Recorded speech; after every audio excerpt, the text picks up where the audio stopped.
to win. Play for make breaks, one of us always score.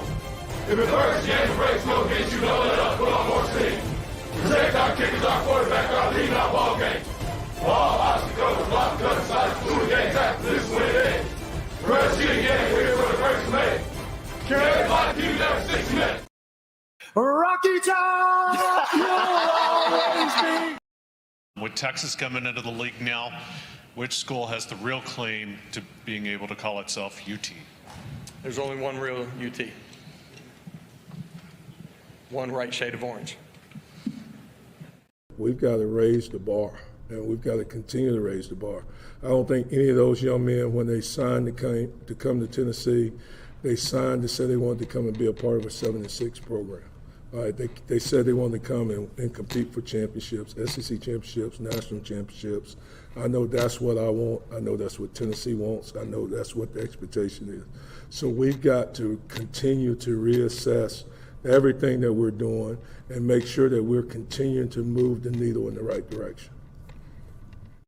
The culture that Hype and everyone has created in this building, it's been phenomenal on teams, and we're only going to continue to be better. And the standard around here, I've said it before, I'll say it again, standards to be the damn best.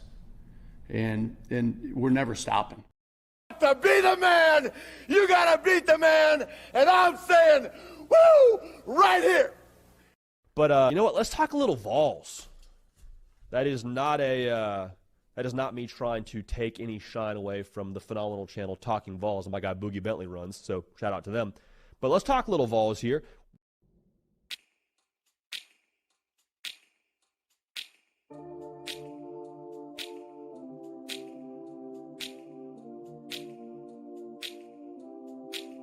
Do you remember when we fell in love? I remember, don't worry. Do you remember? I remember how it all began. How could I ever forget? It's the first time. Do you remember? I can feel it. I can feel it. I can feel it coming in the air tonight. I can feel it in hands. I can feel it in each other. I can feel it coming in the air tonight. We fell in love. You remember the time. How could I ever forget? You remember the time. We fell in love. You remember the time. How could I ever forget? Coming in the air tonight.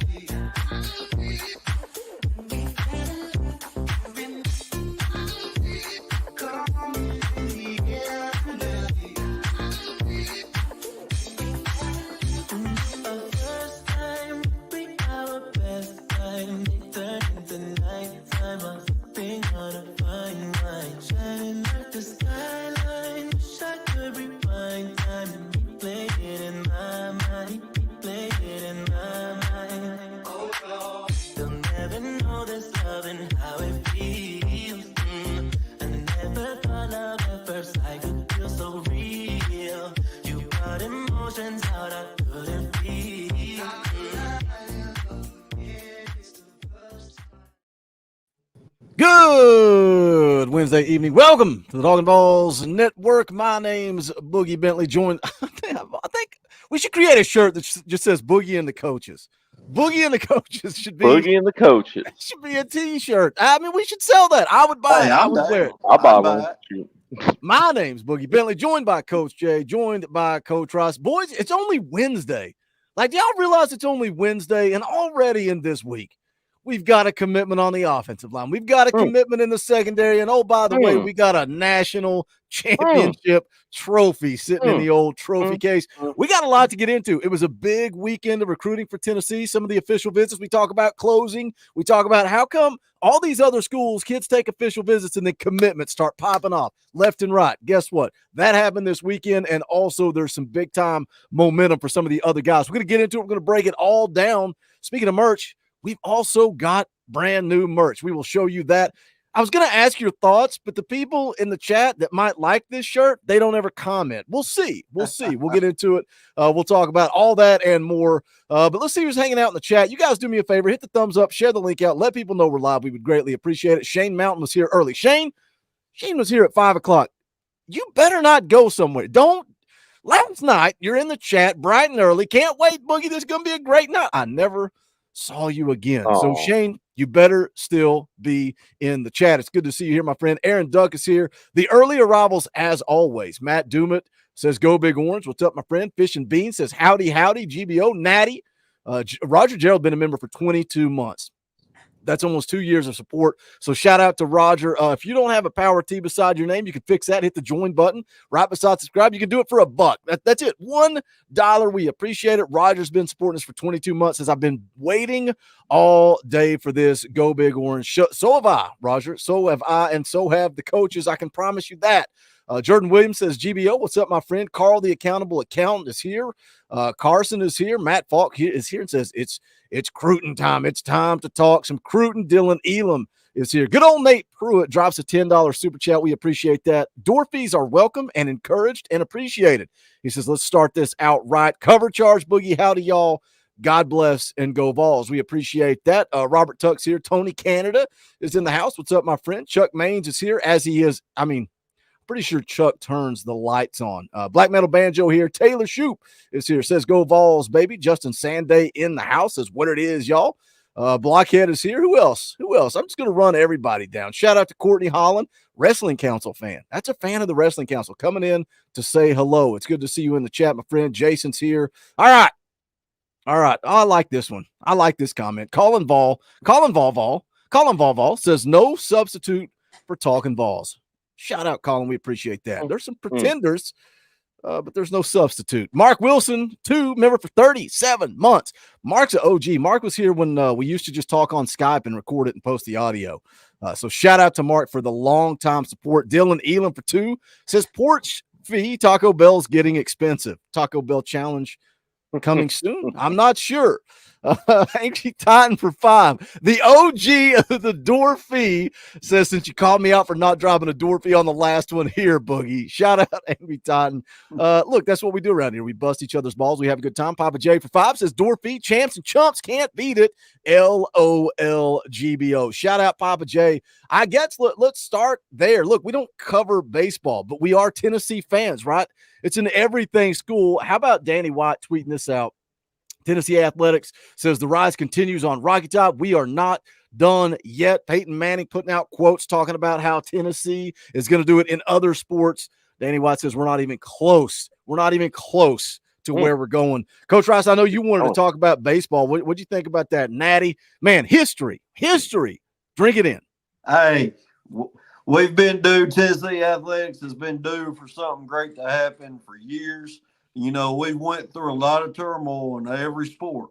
We went through the early days of baseball where there was nothing until Vitello got there. We went through the drought in football, and we're finally back there. And then we went through the Donnie Tyndalls and all those in basketball. So Tennessee Athletics, Tennessee fans, your loyalty has finally came to fruition.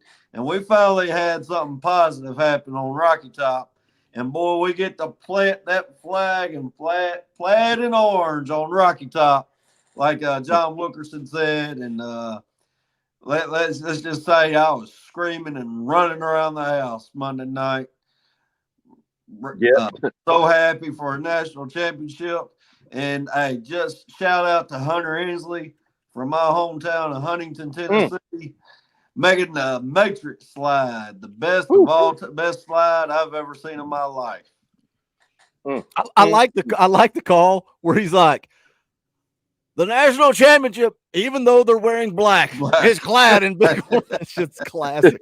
It's classic. Look, we don't pretend to be diehard passion. I said it last night. I actually like the sport of baseball more than football from a participation standpoint, but there's nothing like watching college football. But still, look, it's the University of Tennessee. Of course, we want them to win. We support them. It was, man, I told my wife, it's like, I'm watching this game. I'm getting emotional just because of how big it's a national championship in baseball is so tough to win that natty. What about you, Coach Jay? I saw you tweet out asking if people were cutting onions.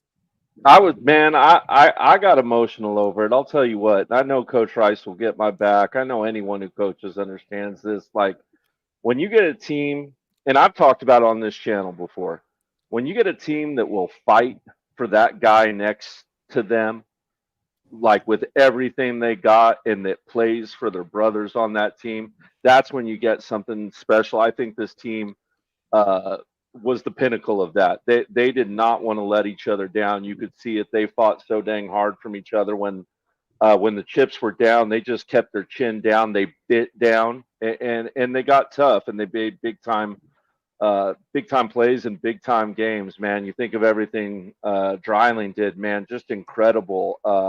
You think about Simo coming out cold in that first championship game, and then getting a little injured, then putting himself out on the line, and then biting down in that final game and coming out and getting that leadoff home run, man. And Cal Stark going out there, hearing it from some Vol fans and going over the Coach century. Ross, yeah, and going all of us, right? All of us, But like Tony Vitello said, hey man, that's my guy, that's my quarterback out there. I'm riding with him, and that bet paid off, man. He bet the double zeros on the roulette wheel, and it paid off big time for him, man. And that final game, heck yeah, it got emotional. It's been a bit of a drought here up at Rocky Top, as we all know, and I think everyone who bleeds orange on the inside was dang fired up about this. And like I said, though, man, Nico got next. I'm more excited ever for this football season now that this baseball team brought some shiny hardware home.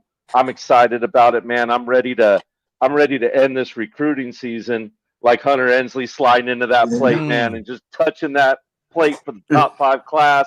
Let's get it going, man. Let's carry this momentum throughout the offseason into the football season, and let's keep building the most special elite athletics program in college sports as it should be, the Tennessee Volunteers. Yep. I do have to say, I got a bone to pick with you, Coach Jay. Okay. You want to explain yourself here?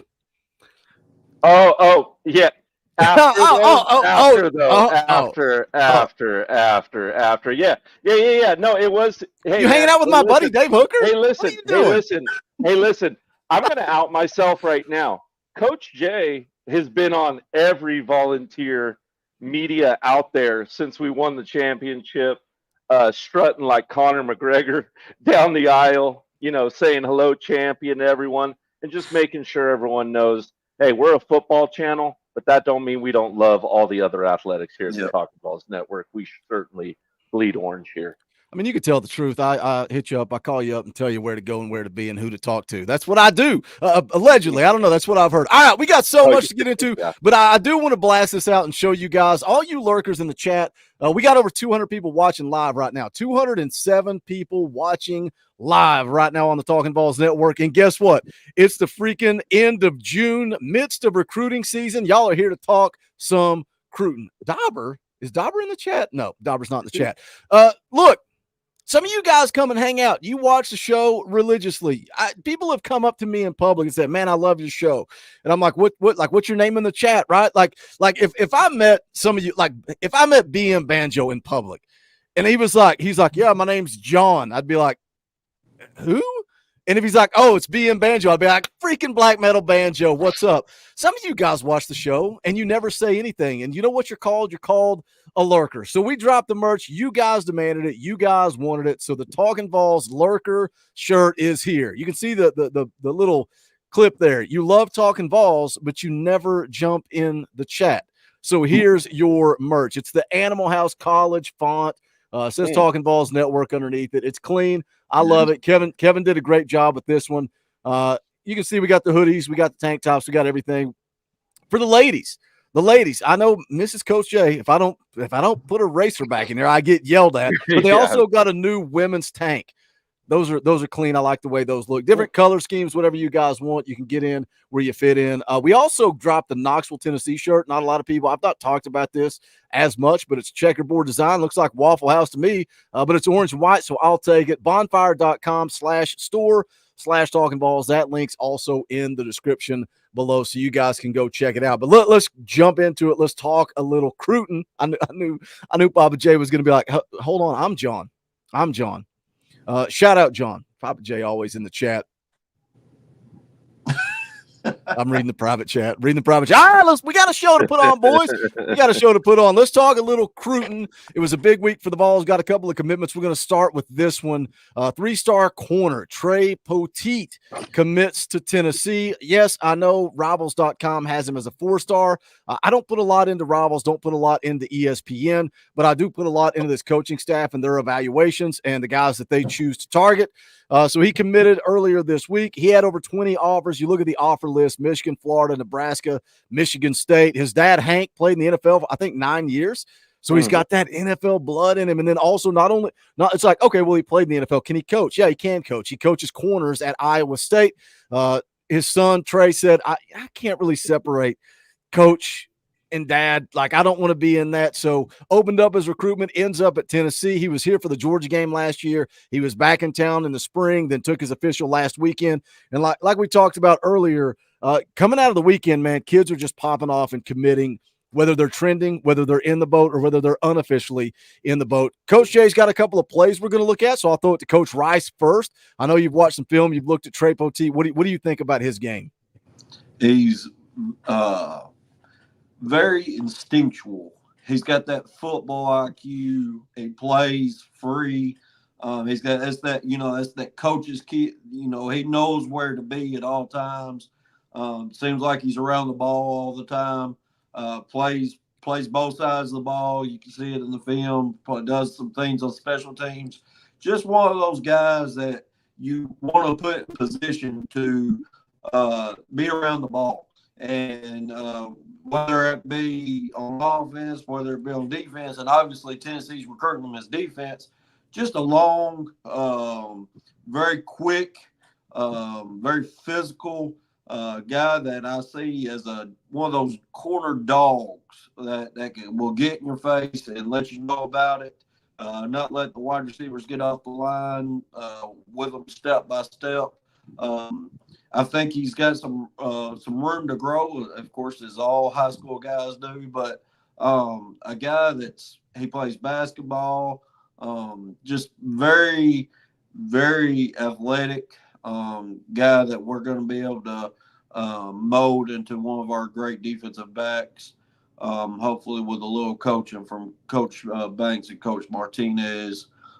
In fact, quick story: he actually really noticed Tennessee from Coach Martinez coming and watching him play basketball. That's where he really started to feel the love there.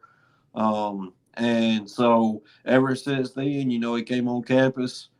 He loved Knoxville. He, like Boogie said, with his dad being able to come in and approving what they're doing up on Knoxville, that's very big for him. So I can't wait for him to be on there. Me being a coach, I love the coaches' kids because they're the type kids where they're all the time. They know where they're supposed to be. They're in the spots they're supposed to, not because they put in the extra work. It's just they know the game. It's just in their blood. It's in their IQ. Yeah, love to have him on Rocky Top. Let me hit this real quick. Well, where'd it go? I was going to hit this and then I lost it. And now I'm just rambling and mumbling until I find it, but I got to do it. I got to do this. There it is. Charles Ray. Shout out Charles Ray. Said I jump in the chat, been watching for a while, never get a shout out. I'm sorry, Charles, I've missed you, but here is your shout out. And I appreciate the support, brother. And then Kevin Shell says, I watch religiously. Love you all. I wonder if that's another lurker. That merch, that shirt is drawing the lurkers out. Come be a part of the family, man. You all, if it was me and Coach Jay and Coach Rice just talking to each other, that's going to get real boring. You guys make the show. It's about the community. So shout out to all you lurkers out there. Let me hit this real quick. Orange Sea Line for 5. Appreciate that. Says no baseball coverage. Made me like Joe Milton again. Well, you're going to have to start following recruiting, Orange Sea Line. You're going to have to follow recruiting. Like, what do you want me to do? Do you want me to talk about a midweek game? Go to Ben McKee. Go to Eric Kane. They kill it on the baseball coverage. But it is good to see you back in the chat, my friend. Long time no see. I'm excited, man. I'm excited for the fan calling shows, getting you guys back in here, hanging out. What I liked about Trey Pettit, kind of piggybacking on Coach Rice there, talking about basketball. His basketball coach, I found a lot of if I can't find a scouting report, I scour the internet to find anything on these kids. Talked about what a leader he was and the competitive atmosphere, his competitive nature, and then even his dad. Man, his dad, your dad plays defensive back in the NFL. Y'all playing one-on-one pickup basketball in the backyard. You think your dad's going to give you an inch? No, he is going to bring that competitive fire out, and I love it, man. I love it. Coach Shay, kind of sum up what you think of the commitment, what you think of his game, and then we'll take a look at a couple of plays that you picked out. Yeah, sure. Happy about the commitment. Thing number one with this kid to me, actually, let me segue first. That picture that you just showed a minute ago, was it the Hayes Fawcett picture that you had up there? I thought it was very, very, very interesting. I don't know if you have it handy, but I can pull it back up. If you don't have it handy, I don't know if you all caught it, but he's wearing a very interesting jersey to me. He's wearing the number 3 jersey. Anyone recall who wore number 3 for Tennessee last year? Was it D? Was D? It was D Williams, guys. It was D Williams, and this kid is an absolute heart attack. A heart attack in the kick return game. A heart attack in the punt return game. Think speed, and then times it by 10. This kid can absolutely scoot, and he's got makeup speed to boot. And I think this staff sees a lot of D Williams in him. I think they're just thinking, you know what, maybe if we would have plucked D a little bit younger out of high school rather than junior college, maybe would have had him a little more time to develop into that cornerback position. And that's kind of how Coach Jay sees Trey. But I'll echo everything Coach Rice said too. Is pretty dead on. Whenever you got a coach, Pops that was around that, and as a coach like that, and then to have the wherewithal to want to step away and kind of do your own thing and be your own man is respectable too. And I'm sure he's learned a lot from his old man and is thankful for time that they've learned the game together. But I'm excited about this recruit. I know it doesn't have those extra 1 or 2 stars next to his name that shines and make everyone happy. But like we said before, you can't have everything be 4 and 5 stars. No one does that. Not Bama, not Georgia, no one. You have to have some kids that need a little development, and you cannot teach speed. So let's get this speed in the boat and teach him everything, all the other little nuances to his game he needs. I like his length at cornerback too. I'll say that as well. And one thing I'd add, you mentioned it, the leadership. I mean, that's just, and Boogie mentioned it too as well. The leadership this kid shows in both sports. So Boogie talked about, the coaches talked about. He's just the mold of a guy that you want as a 3-star, the guy that will come up, work his tail off, be a leader. You're Cam Sutton-esque. I mean, that's what that's why I keep going back to. He's just your model leader that knows how to practice, knows how to play, knows how to win, and just a guy you want part of your program, part of your team. We're going to take a look at a couple of plays from Trey Pettit, but I want to bring up defensive back recruiting as a whole, because a lot of the comments on the video when he committed were getting after Willie Martinez and saying that he can't recruit. And what do you guys think when you look at his class? You've now got 3 corners committed in the class, and they're all 3 stars, and 3 stars, 3-star, 4-star, 5, whatever. it's all about the evaluation, right? But in the grand scheme of things, I'm going to have more success if I've got a team full of 5-stars, right? And you know, I don't even know if it's Willie Martinez. I don't know if it's the coaching staff. I don't know if it's prioritizing. We've talked a lot on here about NIL and how it's basically like a salary cap. You got to figure out where you want to spend your money. Do you want to spend it on corners, or do you want to spend it on edge rushers, offensive tackles, quarterbacks? Where do you utilize that money? But you look at recruiting last cycle. Let's go look at the class of 24. You got Caleb Beasley, pretty dang good corner, like one of the top players in the state of Tennessee, 4-star corner. But when you kind of scroll through and you look at the rest of the way, that's it. There's no other blue chippers, I would say. You got Jamad McCoy in the transfer portal. I think that was huge. You added Jalen McMurray via the transfer portal. But Coach Jay, you just got to go back. Did I say something to offend Coach Jay? I don't. I mean, is there something that came out of my mouth that offended this man? I know he was mad because we forgot and we left him in the back room. And you and I were having a great conversation, and we look up and Coach Jay's like, "I'm out of here." So, Coach Rice, you take this question. So you look at last cycle, and you got Caleb Beasley, but not a lot of elite talent. But you just got to go back one more class, right? That previous class, you had a big boy battle to get Jordan Matthews at corner. You had a big boy battle to get Ricky Gibson at corner. And I know Christian Conyer has transferred out. Christian Conyer was a big win for Tennessee going into Kentucky, getting one of the best players out of the state. So just what are your thoughts on Willie Martinez and how he's recruited and developed players? Well, I mean, I've always been 50-50 with Martinez. I think he as far as coach goes, I think he does some things that's questionable, but all of his players, they love him. All the guys that he recruit, they play hard for him. There's no denying that. The recruitment wise, I think it's one of those things, like you said, you have to pick and choose. I think that cornerback room is loaded. We've got lots of young guys right now. You only have so many available roster spots, but as well, you got to think about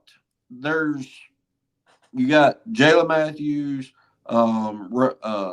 Ricky Gibson, Jamal McCoy's a sophomore. You have a couple other good guys, Christian Harrison. That all those guys are young and still developing, and maybe their strategy is a little different. So it could go from place to place and team to team. You look at Ohio State; they're real high on their corners. But you look at somewhere like Auburn, who's had good corners in their past. They're not out there recruiting elite corners. So, but they've had success. So, where do you want to go attack your 5-stars and your elite NIL money? Because you only got so much to give away. Tennessee is offensive line, quarterback, and defensive line. That's where I see them spending most of their wide receivers. That's where I see them spending their money. And so it's from team to team.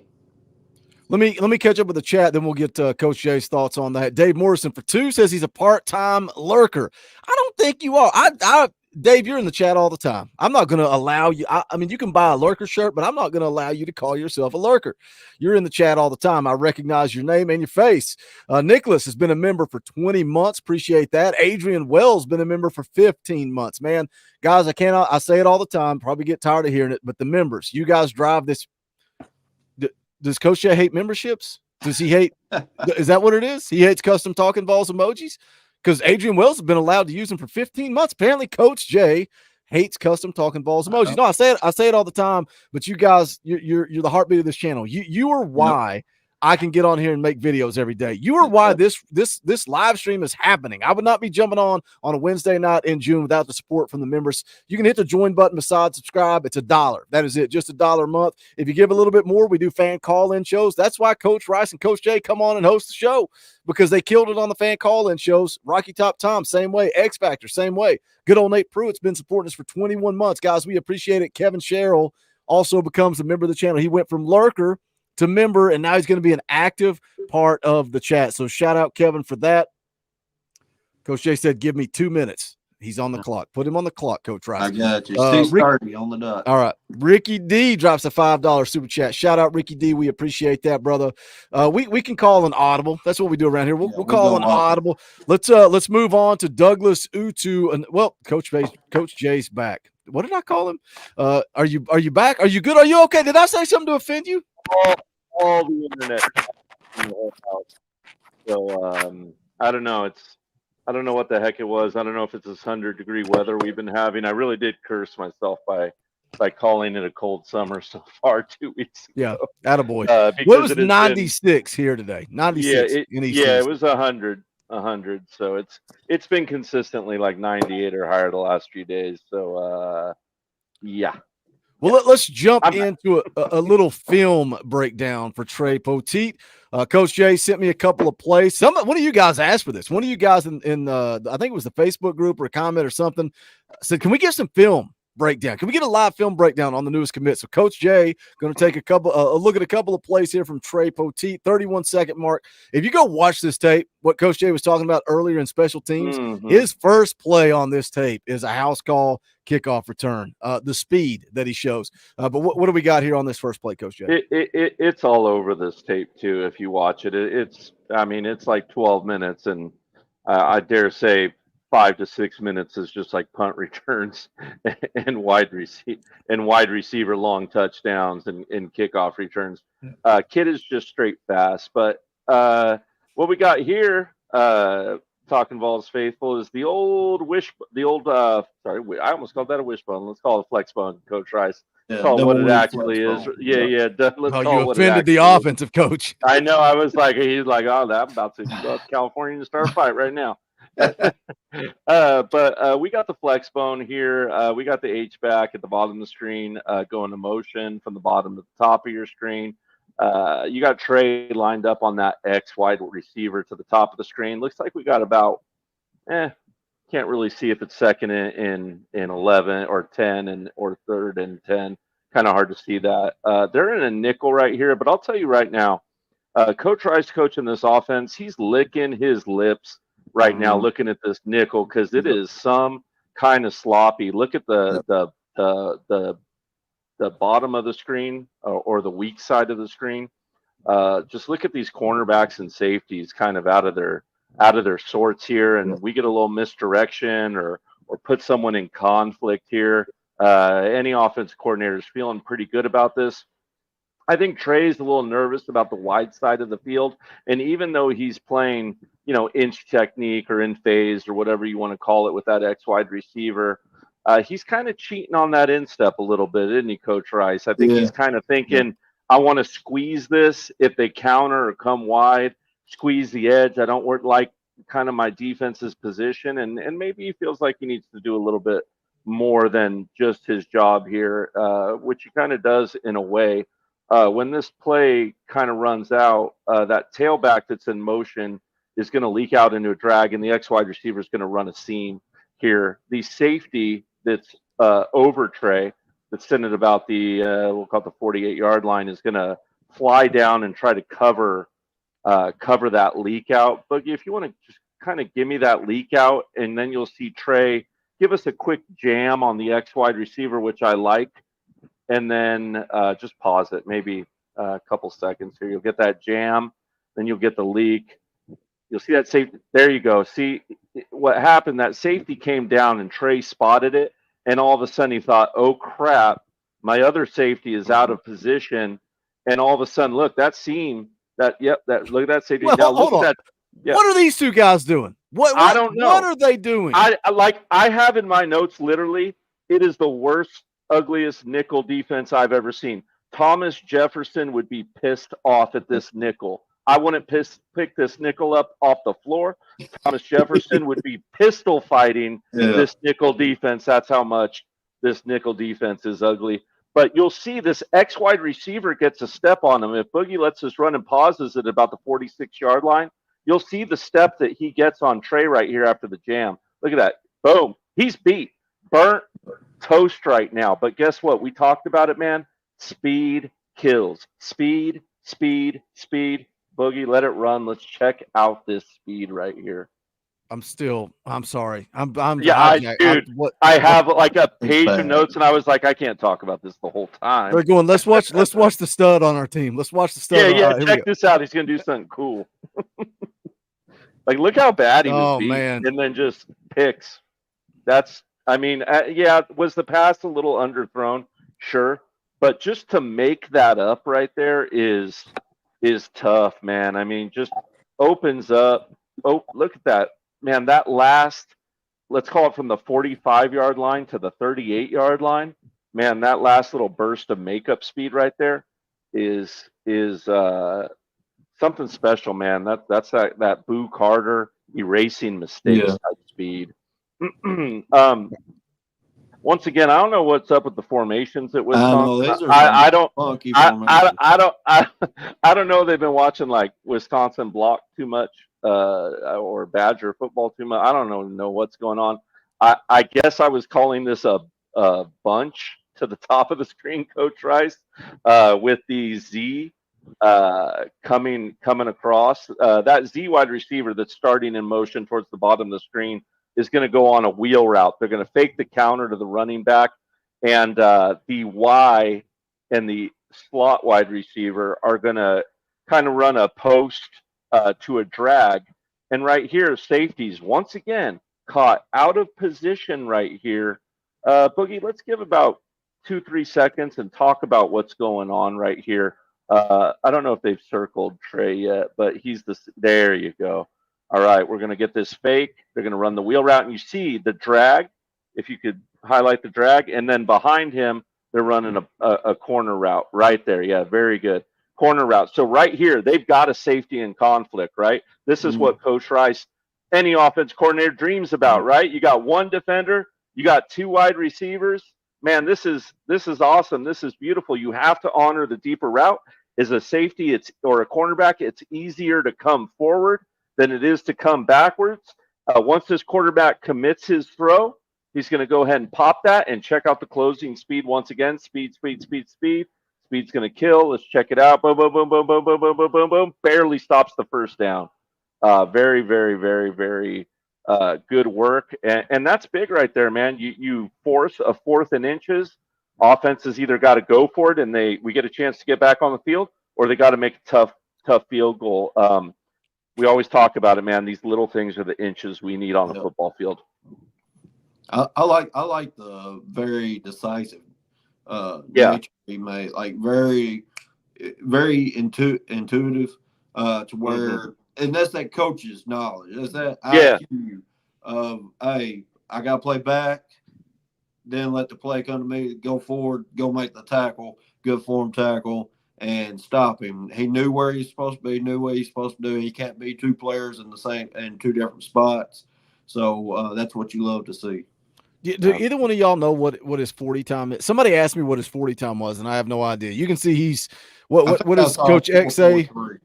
4.43. I think I saw 4.43 on is either as one of his commitment Twitter things. Okay, but I saw 4.43. Yeah, and the nice thing about him too is, we actually got a couple players like this that fit this bill on our team, but they're rare. You get a kid that's quick and fast, and yeah, they are different guys, right? Like quick and fast are different. Quick over short yardages, burst, fast over that 40 time, right? This kid is quick and fast. Boo Carter comes to mind as being quick and fast. Is kind of the first player on the team currently that's quick and fast, where D. Williams had good straight line speed, and he was pretty quick, but not truly quick. This kid is truly quick, like Boo is. But going back to what Coach Rice said, though, football IQ makes you look faster, right? Yeah.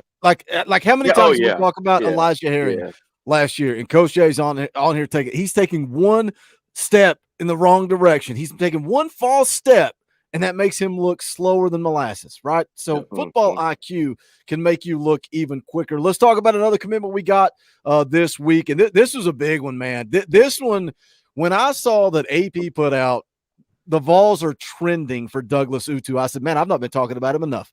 I have not been talking about Douglas Utu enough because I never felt confident that he was going to end up at Tennessee. 6'4", 315 pounds out of Bishop Gorman in Las Vegas. 4-star prospect. On3 industry rankings have him as the 54th best player in the country. Rivals has him inside the top 10. ESPN has him at 13th. We'll see how those ratings kind of shake out. But regardless, On3, his worst rating is On3, and he's still inside the On 300. Coach Rice, what'd you think about when you saw that Utu was trending to the good guys and then he commits? How big is this for the offensive line?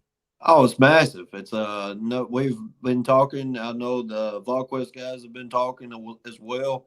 The need for interior bodies because we have so many leaving after this year, and we just want to improve that position. Yes, we got some great guys last year, Max Anderson and William Satterwhite and Gage Ginther, who we feel could play both tackle and guard.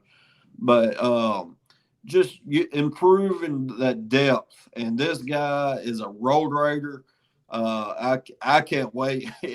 I go ahead and tell you, other than G-Mac and maybe if David Sanders, well, I know if David Sanders commits, this dude's going to be my favorite, even over, I think even over Rad Jackson. Watching this dude's film, this dude is a road raider, a guy that running our scheme, the way we run the ball, this dude fits the mold to perfection. I can see exactly why Tennessee's recruiting this dude so at a high, a need. Because this dude fits the mold. Big Ant, he's another guy. They like their guards to be very athletic, very physical, and being able to pull and do other things. This dude fits every mold that you want as a guard in Coach Heupel's offense. And it's another guy that, if needed, I think could fall out to tackle, but where they want him at is a guard. And this dude is an elite interior offensive lineman that Tennessee's getting in Douglas Utu. We've heard VolQuest talk about how, when all the weird stuff happened with Jalen Matthews, it was weird. When that happened, VolQuest kind of their narrative or what they were reporting is that this coaching staff was focused more on the interior offensive line because they knew that they had a lot of guys that were going to be on the way out the door on the interior. Yeah. You look at the tackle position, you go get David Sanders. You've got Lance Hurd, who's only going to be a sophomore this upcoming season. You've got some Gage Ginther, Bennett Warren. You've got some bodies at tackle. They say they're going to prioritize the interior of the offensive line. And then what happens? You get Big Ant. You get Nick Moore, and then you get Douglas Utu, and man, just huge for the offensive line. And I get it. You guys in the chat that are criticizing Willie Martinez and his recruiting at the corner position, that's fair game. It is fair game. Glenn Ellerbe, Coach Jay, is a guy that has been attacked for his recruiting. What do you think what Glenn Ellerbe's done this last cycle in 24, what he has the potential to do in 25, and what he's done, via the transfer portal? I think for me, he's silenced everybody. He's one commit away from just being the Dylan Dreiling of this recruiting squad right now. Yep. He really is. Douglas Utu is an amazing football player, and one that I was shocked that we were able to get in the boat. I guarantee you the sites that don't have him as high as they should will after this year. He was a force to be reckoned with at Gorman, a team that, ranked 1 and 2 nationally over the last few years.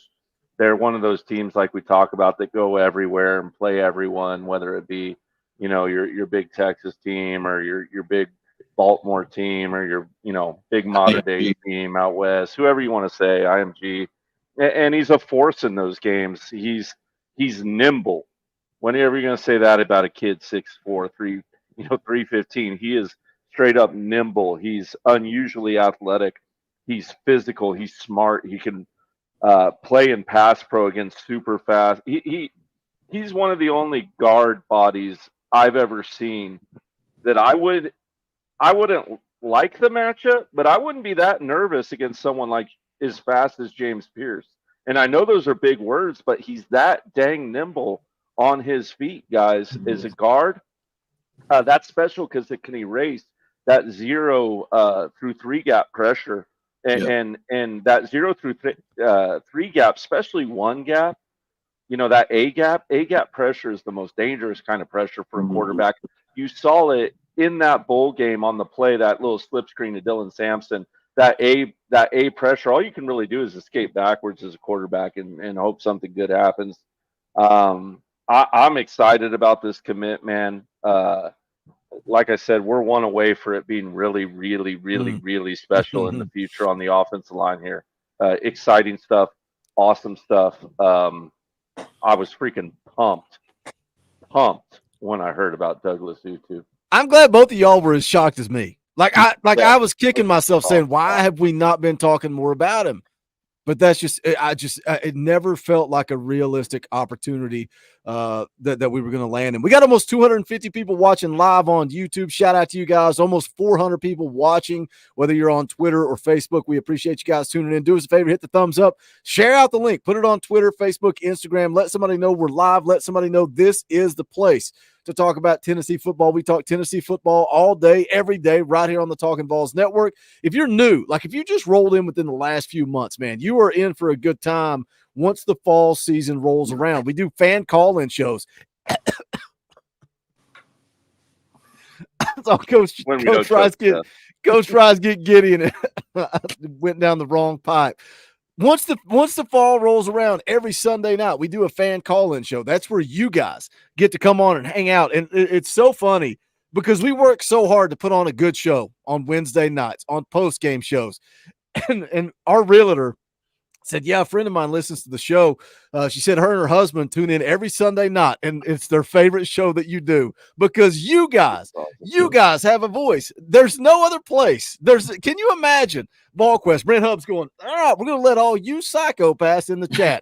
That's like us, the three of us. We're psychopaths. We're just like you guys. Sunday nights, we do fan call-in shows. Monday morning, I do a live stream with Eric Kane of VolQuest. Tuesday night, we play NCAA football. Wednesday night, we do a show. Thursday, no show on Thursday. I get a day off. Friday morning, me and Coach Jay do a live stream. Also, Saturday, we do a tailgate show, post-game show.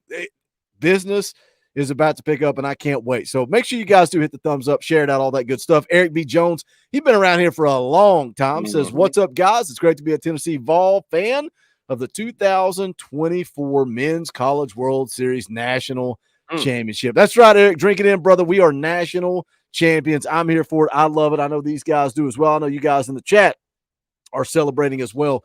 But can we bring that football natty? Can we bring that football national championship to Knoxville? Man, can you imagine? Gosh, can you imagine how beautiful it is going to be? Look, sometimes you speak things into existence, right?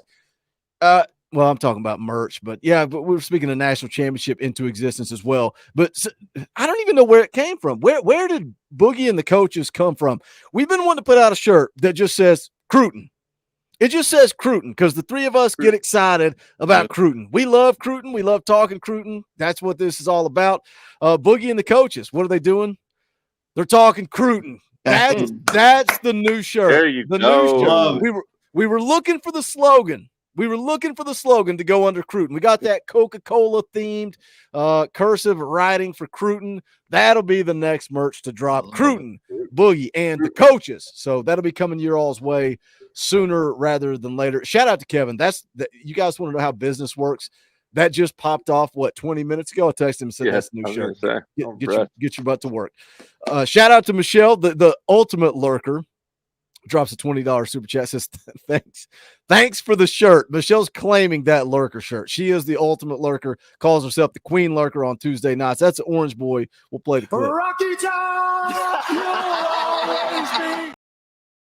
Also, the top donation of the night, so we will update the leaderboard. Knocking good old Nate Pruitt off of his pedestal.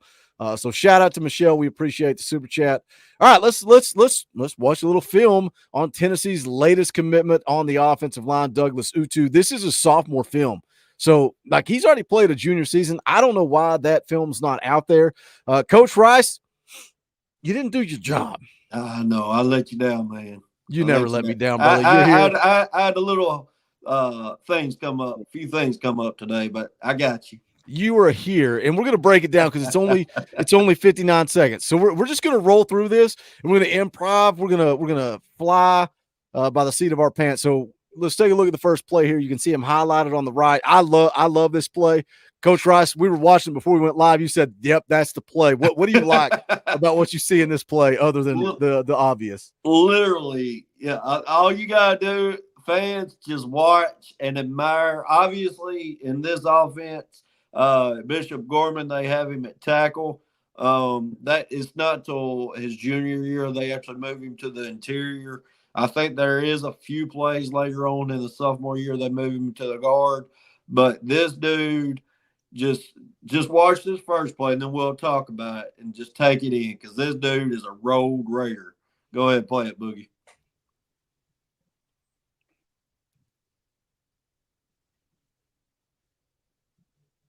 Oh, that's that. Louise. So hold on. What happened? That's not the play. No, it is. I stopped it.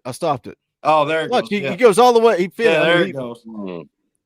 For some reason, I was behind y'all. I don't know so, why. Let's break it down from a technical standpoint, Coach Rice. When he fires off the ball, yeah, it starts out. He fires off the ball. He gets on a double team. They're double teaming that gap player. They're probably going shoulder to on top. They're pushing the Utu's going to double and get up to a linebacker, and that's what you see here. And he takes him. Finishes the play. You know you hear the old thing on blindside. I didn't hear the whistle, coach. So finished him off, and a guy that gets low, gets underneath, gets inside the shoulders where you want offensive lineman to get, because if you get wide, you know that's holding all day. So they get to the double team. He finishes, gets to where he got his next objective in the run game, and he finishes the block. And there's not a better way to finish the block than pancaking the dude on the ground. Go ahead and play it out.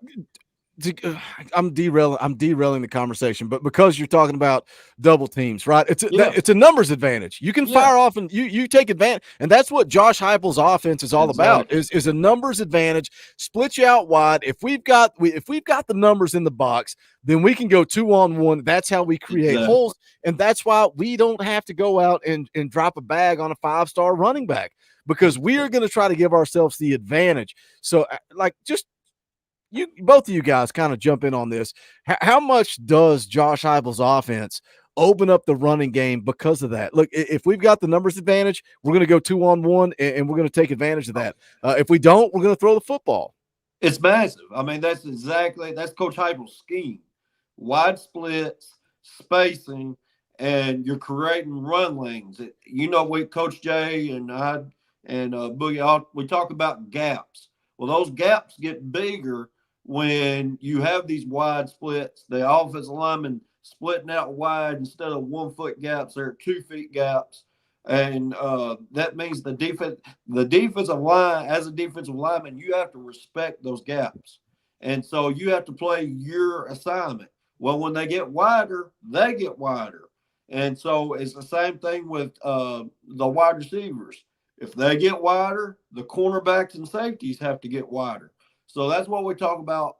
It's the whole scheme of what Coach Heupel brought. It originally started at Baylor. It's morphed into certain things. Well, Coach Heupel has mastered it. And that's the reason why you see Coach Heupel, all you hear is about, all he does is pass the ball all over the yard. Well, no, they're 55, 60% actually running the ball down your throat in the in the tackle box. And it's just because that spacing is why our running backs hardly ever get touched when they come through that first gap if they read the numbers right, whether it be 2 linebackers in the box or 1 linebacker in the box, because they're so spread out. Yeah, hey, listen. I don't know how many of y'all in the chat played football, but for those of you who do or did, making a play in space. Yeah. It's just It's tough. it's so hard, man. It is so dang difficult. And like Coach Rice so aptly pointed out, this offense is all about creating space and large gaps, and then when you run through those large gaps, running into a guard or a tackle, flying into them, right, and getting pulverized. So it's everything. It's absolutely everything. You got to have offense linemen ready to move. And, once again, he's not pushing around little babies, guys. I can't tell if that's quite Kahuka out of Hawaii that they play or Arborview there. It's one of the two I know that they play every year, but both of those schools are no joke and have multiple D1 commits every year. Let me give a shout out to Chase Tidwell, been a member for 21 months. Appreciate that support, brother. If you guys aren't a member, you can fix that. You can hit that join button right over there beside subscribe. We would appreciate it. I'm getting accused of wearing a Kentucky shirt. It's How dare you? How dare you? Are you kidding me? What are we doing, boys? What are we doing, boys? Is that a Kentucky head coach with a buff body? Arn Anderson looks like a football coach. Arn Anderson does kind of look like a football coach. It's the enforcer, Arn Anderson. Shout out to Memphis Ball for the $2 super chat. We appreciate that support, brother. Thank you for the tip in the tip jar. All right, we're gonna take a look at one more play here. Let's look at the second play, and then we're gonna move on, talk a little bit more Cruitin. This is a different deal. You got him right out here, Douglas at right tackle, and showing you his ability to pull, which is something this coaching staff is recruiting. Athleticism on the offensive line. I guess we should play. I was going to say, I guess we should play it because as old tackle route, tackle trap play. You got the tackle pulling around, kicking the end guy on the line of scrimmage. And I mean, what do you want as a running back to see better than that? You have all the space in the world. You got a big 6'4", 6'5", 335 guy kicking the guy that you're trying to avoid, and then just go around him. There's nothing but, and it goes along with you see the spacing that they use at Bishop Gorman. Look at what he's doing to that poor dude. He is humiliating him. Who was it that took the guy? Who was it? The guy that took him to the tunnel, to the locker room? Was it John Campbell that did that? Yes, John Campbell. Okay. Yeah, it's John Campbell, and this dude is the exact same play. It's the exact same style play that happened there. This dude, he wraps around, traps the end guy on the line of scrimmage, cracks him out. The play's designed for the running back to cut inside that crack or trap play, and the running back's supposed to go inside, but he uses his vision. But Utu getting up on him, forcing the edge to go wide, and then the running back's supposed to go inside. It's just everything you want in an offensive lineman. You want mobility. Coach Jay said it perfectly. The nimbleness. He's able to get around. We talked about it earlier. In this offense, Coach Heupel likes guys that can pull, guys that are physical, and the guys that can bend.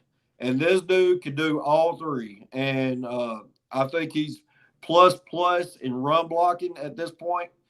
When he'll work on his pass, he has a great pass set that another play we'll see.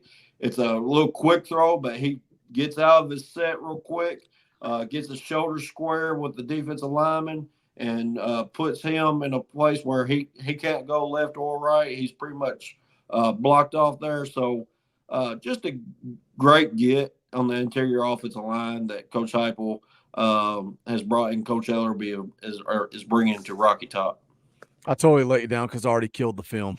No, it's all right. It's all right. I dropped it. Athleticism, though. Yeah, athleticism, mobility, nimbleness. He can pass block. Will improve with that. But I'm telling you, right now, run blocking wise, that dude is plus. And that's one thing why he loved the idea of coming to Tennessee. He says it in his interview with AP. he loved the idea of run blocking in this scheme. Oh my gosh. First of all, shout out Louisiana Ball. Been a member for 14 months. Appreciate it. Kangaroo Black's in the house. Dude, what? Like, bro, I gave you an invite to come on for a tailgate show and you ghosted me. You ghosted me like a 14-year-old girlfriend. I was like, where's that hottie at? Kangaroo Black. Like, I ain't coming on, bro. He just ghosted me. But shout out to Kangaroo Black. And you know what? Like, he is being a humble man. Kangaroo Black being a humble man. He comes and says, been a while. Congratulations on your national championship. And for the first time ever, he says, I'll give you a go Vols. And you know what I say to that, Coach Jay, Coach Rice? What you got? If you in this locker, you want to try to say it with all heart.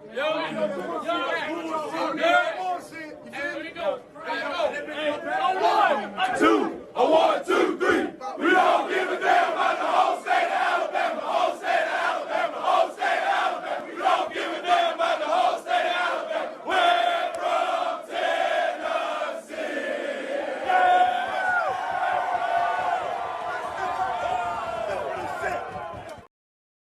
I mean, I do respect a good, humble man. And right on cue, we get a new member in the house. Gumps suck. Shout out. You could not paint a better picture. Shout out to Gumps suck for becoming a member of the channel. We appreciate it.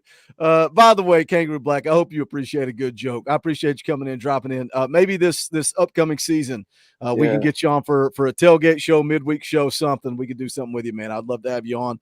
Timothy McGee, been a member for 9 months. He's about to give birth to his beautiful little Talkin VAWLS baby. Hey Boogie says less option routes, more timing routes. Shout out to Timothy, longtime listener. Sorry, Kangaroo Black. I gotta have some fun, man. I'm all about a good time, but it is good to see you in the chat, my man. Let's kind of take the commitment of Douglas Utu and let's talk a little offensive line recruiting. And we kind of did it a little bit earlier, right? Tennessee focusing on the interior. Anthony Aguimoro, Nick Moore commits, Douglas Utu commits. But when you look at tackles, obviously the main event's David Sanders. Where Coach Rice, where do you think we're at on David Sanders? Where do you think we're at? I say he's a Vol, and right now I think we got to get through July and hope the momentum stays there. Right now I'm thinking he's a Vol. You know, all the trolling Ohio State did after after David Sanders trolled them by putting up the old Vol sign. But you know, they did everything that came back. He did have a good time on Ohio State, at Ohio State. You know, NIL could change things. I know certain kids that, you know, NIL is the last thing on their mind, but there's still that NIL thing there that we have to worry about. I like I said, I think he's a Vol. But we got not until he commits will I 100% believe it. And that's changed from last week because at this point last week, I thought 100% he's already a silent commit. I just from what things I hear from AP and then things I've read on the Ohio State sites, he just really enjoyed it up there. So I want to get. I know I might have dampened the mood, but I've never felt like David Sanders is a silent commit. But I have always felt like Tennessee was leading. I feel like his relationship with George is huge in this recruitment, and that's why it's one thing for you that's the Vol sign, bro. That is the Vol sign. Ohio State fans, I know you're stupid. And Michigan has beat your brains out and you can't figure out 2 + 2 because you don't have brain cells left, where Michigan has just beat the absolute brakes off of you. Like, I know you can't formulate a sentence. That's the Vol sign. I know you guys think it means something that it don't. I get it. I don't think you know what that means. I don't think you know that I know that you don't know that I know what it means. That's the Vol sign, and that's why one of the things that AP put out that I loved throughout this Ohio State weekend, AP said throughout the entire course of the weekend, David Sanders was having good banter with the coaching staff and with George McIntyre. That to me is huge. Let's go through the evidence, and then I'm gonna see what Coach Jay thinks. Here's Exhibit A, Coach Jay. David Sanders throwing up the ball sign. You can take it for what you believe. It's right behind your head. If you don't know what it is, just look over your right shoulder. It's right there. You need an example? It looks pretty familiar to me. They Coach make Jay. dang foam hand. So that is exhibit number 1. Let's go take a look at exhibit number 2. Shout out to Vol Scoops, does a great job bringing all the content to Twitter. I didn't even realize I didn't follow Vol Scoops. I followed him today. Hit me up in the DMs. Look for a collaboration coming soon. Talkin VAWLS and Vol Scoops coming soon. Shout out Vol Scoops on Twitter. All right, safe to say 5-star offensive tackle David Sanders seems happy about Nick Moore announcing his commitment to Tennessee earlier today. There's David Sanders with a GIF, dancing man in the chat. He also tweeted out a World Series victory for the Tennessee baseball team. That's exhibit number 2. So George McIntyre throwing up the ball sign is crazy. Exhibit 1, him commenting on Nick Moore. Exhibit 2, World Series comments. Exhibit 3, let's go take a look at exhibit 4. This is the one we were talking about last night that Coach Jay had not seen. Nico with a couple of orange emojis. Big Dave says the time it is a ticking. How are you feeling, Coach Jay? How you feeling? I feel really good about David Sanders. I won't go 100%, but man, I'm feeling like 93. Like I feel good about it. I think there's further exhibits that you even have brought up before, but maybe left out in your little spiel right now. A couple of them being, we're shooting out a lot of offensive linemen after this year, right? So there is slots for immediate playing time to compete with, right? So there's that. There's the drive time, right? Knoxville, just about 4 hours away from where he lives in Charlotte, with Columbus being about 7.5 hours away. I know David's driven it a lot, and then just the Vols being the constant, right? You talked about it in a video recently. You've had Clemson in the recruitment with him. You've had, Ohio State. You've had Georgia. But the Vols have always been that team that it's either going to be this team or that team with them. So them being the constant is another part of it. And then Nico, right? And I know he's got that relationship with George, but I think back to him saying that, hey, I could play anywhere on that offensive line my first year. If means I can get on there and play with Nico for a year, I would love that. That would be awesome. So I think that's another thing. And then finally, all these Tennessee quarterbacks that come. I know Ohio State's got deep pockets, but so does Tennessee. And I think dominant tackles, dominant edge rushers, quarterbacks are something that Tennessee's willing to spend a little bit of coin on. So I feel really good about it. There's many a slip between the cup and the lip when it comes to recruiting. So we'll see. But gosh, you got to love where Tennessee stands, especially after Utu and Nick Moore, and shoot, even Og. Man, Tennessee building an offensive line right now, a nice young core. So I feel really good about where David Sanders is.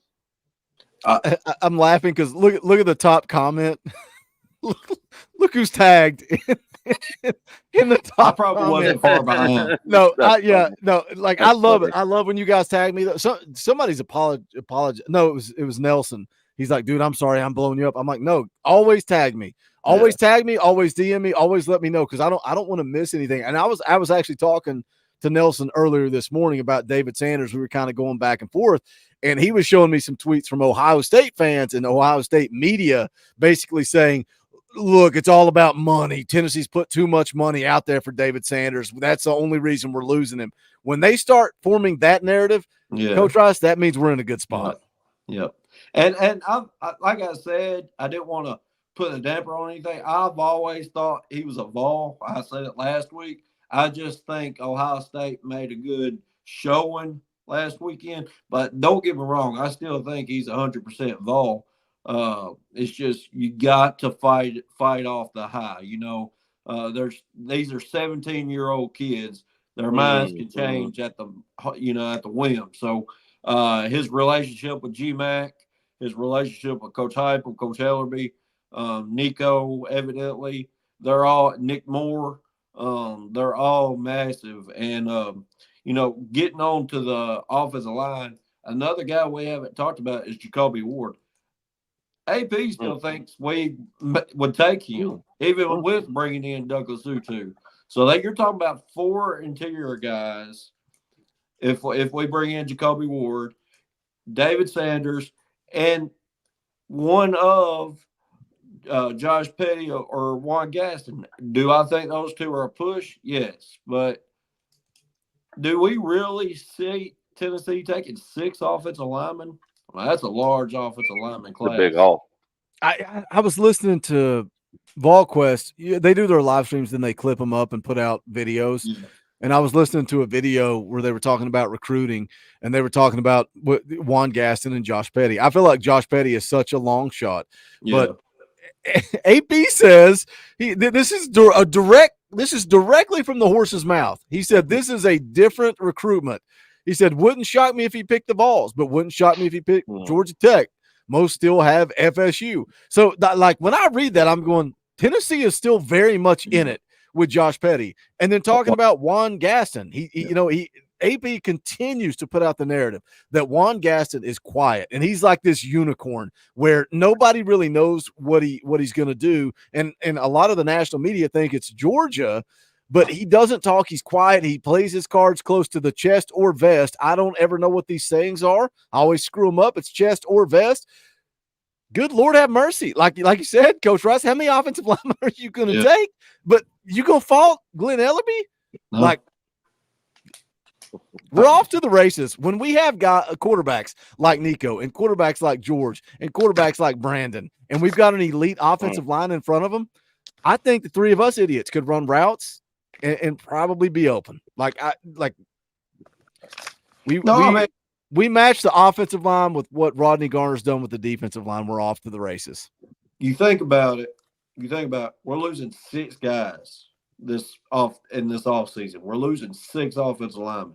And that doesn't include maybe 1 or 2 transferring.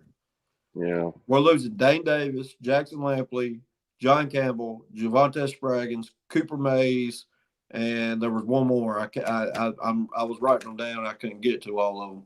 But then you got to also think about we had a couple lower guys transfer this offseason. So you can never – offensive line is one thing you cannot mess around and not have enough depth with. You have to have enough depth there. And I think Glenn Ellerby's just, taking what's there for him and trying to prove Vol Nation, hey, I can do it. You just give me my class. This is what I'm going to do. I had a solid class last year. I'm fixing to bring in an elite. I mean, this would be the best haul offensive line class ever in Tennessee football if he brought all these guys in. If he brought 6 guys in with Jacoby Ward, David Sanders, and either A, Juan Gaston, or B, Josh Petty, sign me up 100 days out of 100 for that. Yep. I know the 2 of y'all never shut up, and I never shut up, and we're an hour and 15 minutes in, and I've still got all kinds of topics to talk about. So let's be brief with this one, and then we're going to wrap it up with Desean Braam, who's supposed to come off the board on Saturday. We'll see if he comes off the board on Saturday or not. Official visitors, guys that were in town this weekend. Again, we talked about it, man. Guys coming in on official visits and then popping off. Douglas Utu comes in for an official. He's trending. He makes it official, and he commits. Trey Pettit, same deal. Makes it official, commits. Onis Conanbanny, a guy that committed, got busted. He got caught on Braylon Staley's live stream committing to Tennessee. He's not supposed to come off the board until August. We'll see if that holds up. We'll see how that plays out.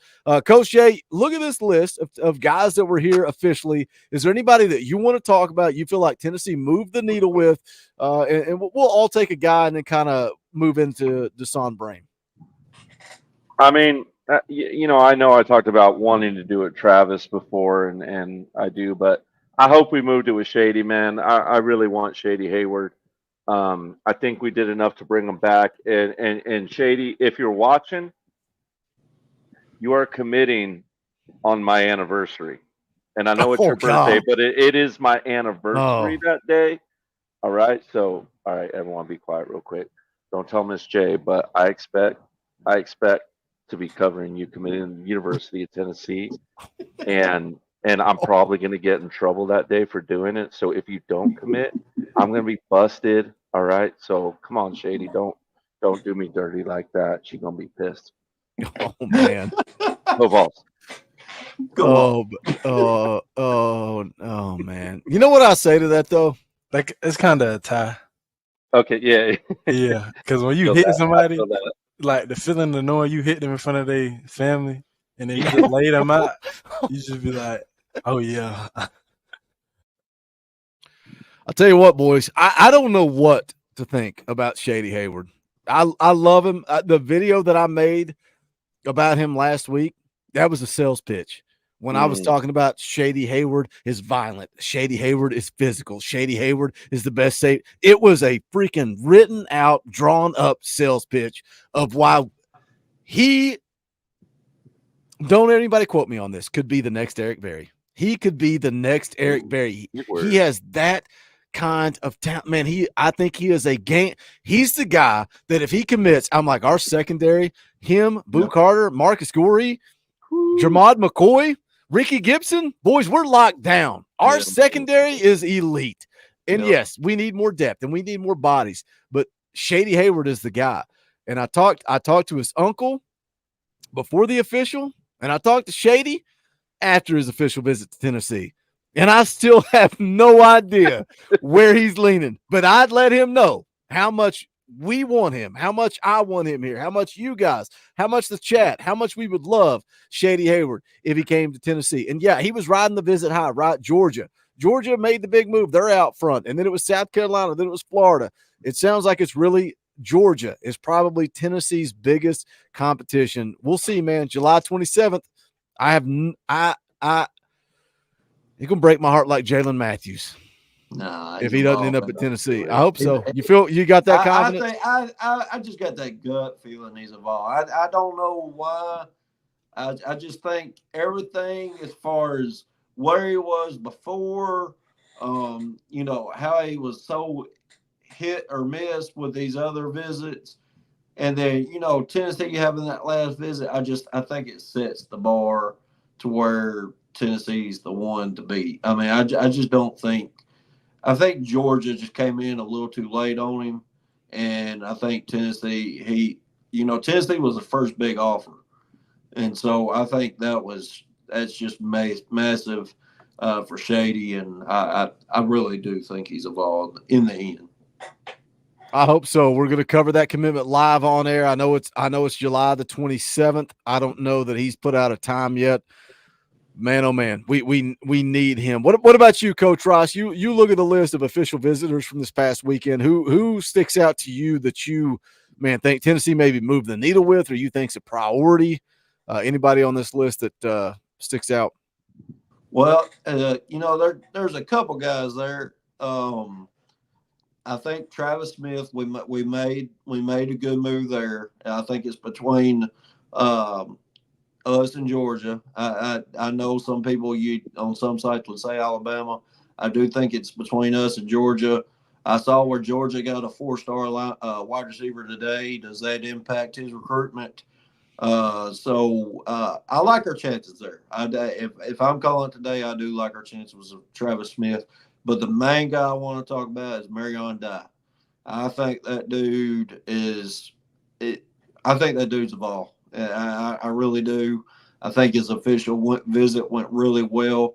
Everything I've seen, whether it be on Ohio State sites, Purdue sites, Twitter, I think that dude, I think he loved what Rodney Gardner brings to the table. I mean, who wouldn't?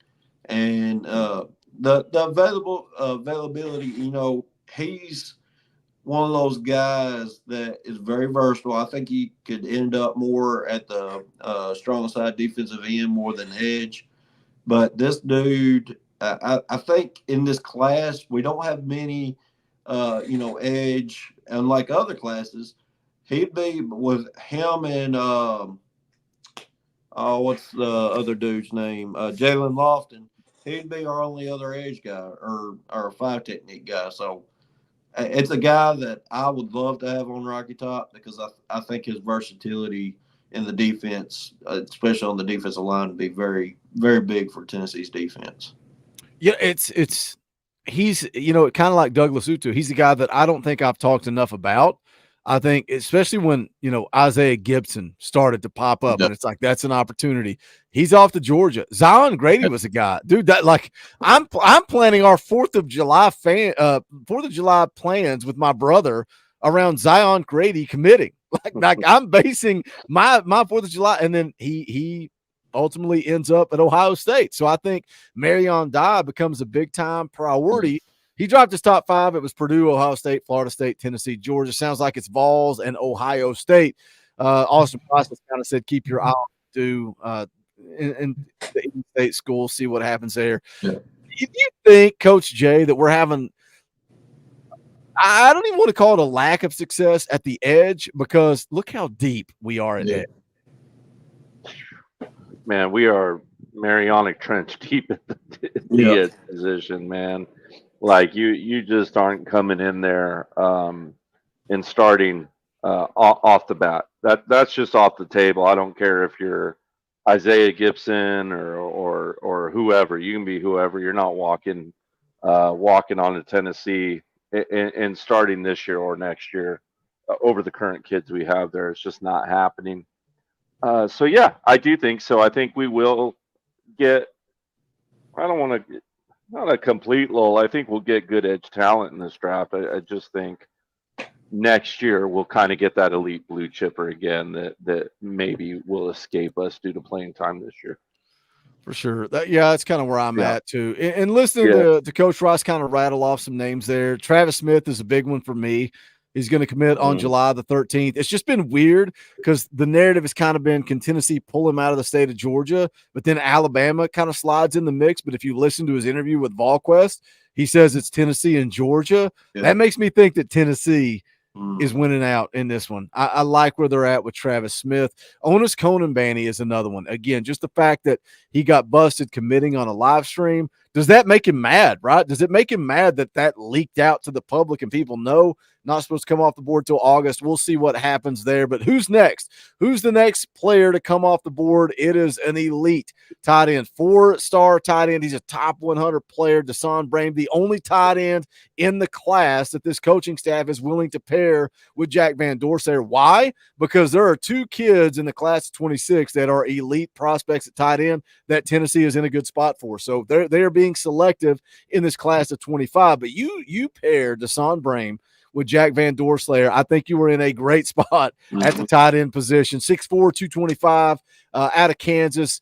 A lot of talk about Oregon, man. A lot of talk, a lot of buzz around Oregon. But what I like, going into this commitment coming up on Saturday, he visited Tennessee a couple of weeks ago. And it was, man, if he was committing today, he's a Vol. He is a Vol for life. But then can you hold off Oregon? Because that's where the final visit was. Steve Wiltfong put out a recent update, said, I still like Oregon's position for Desean Braam. I predicted him to the Ducks back in January during my time at 247 Sports, and I'm close to adding it here at On 3. Oklahoma and Tennessee have been making this recruitment interesting. Sunday night, this past Sunday, Austin Price of VolQuest says Desean Braam had a good visit to Oregon, but it feels like the Ducks failed to close this one out over the weekend. Could he still pick them? Sure, but the Vols remain all capital letters, very much in this ahead of the June 29th decision. Just today, Austin Price said Tennessee has his attention, very much so. I do not know that he is 100% on any decision at this point. Tennessee is very much right there. When I was listening to that clip from the VolQuest podcast, they said if Desean Braam's not certain, he may postpone this thing, Coach Rice. Yeah. He may not commit on Saturday. Is that a good thing for the Vols or a bad thing if he postpones? That'd be massive. I think having him the ability to push it off maybe for a little bit, don't know how long he pushes off, but if he pushes off to this fall and maybe comes in for goes to an unofficial at Oregon or unofficial at Tennessee, getting him on campus for a game atmosphere is second to none at Knoxville. So what would that do if he pushes it off that far?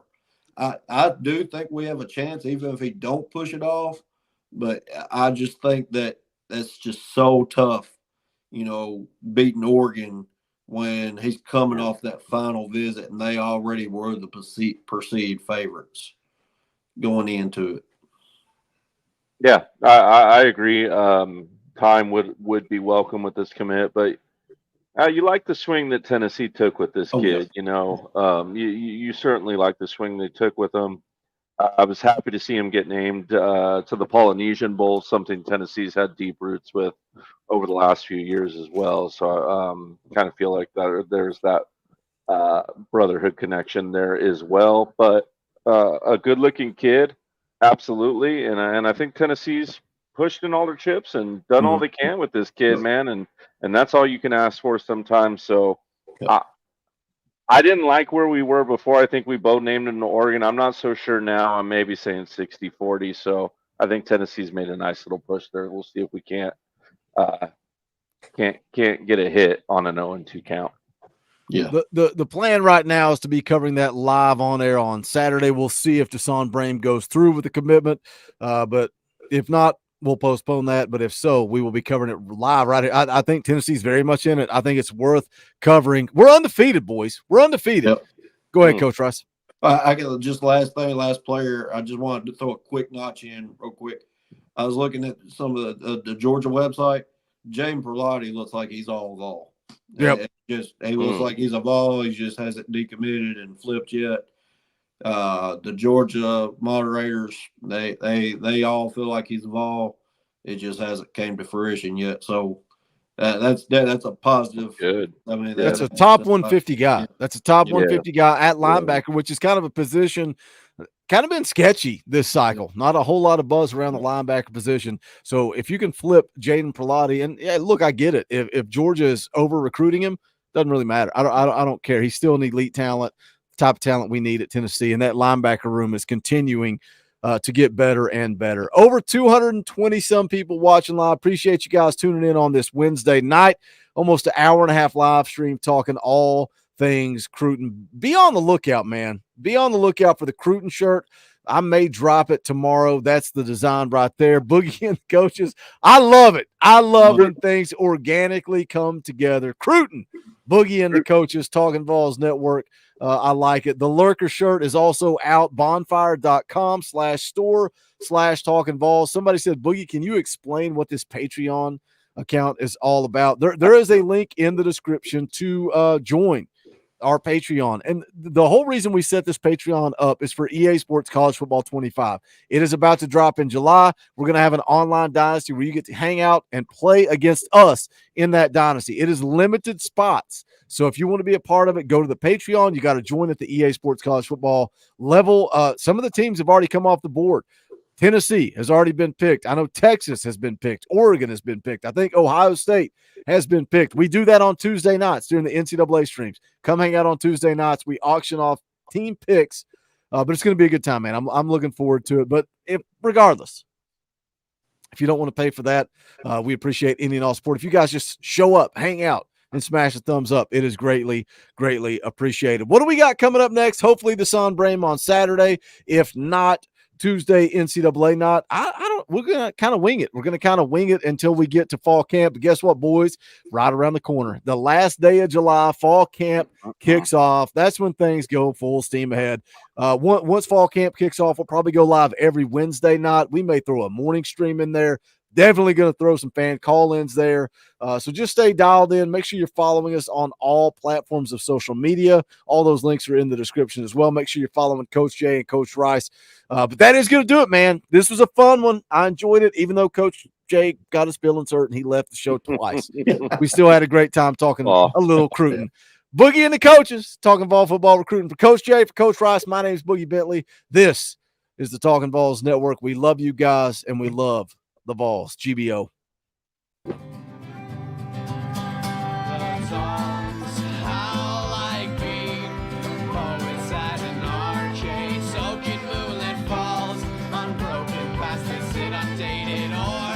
That we call home.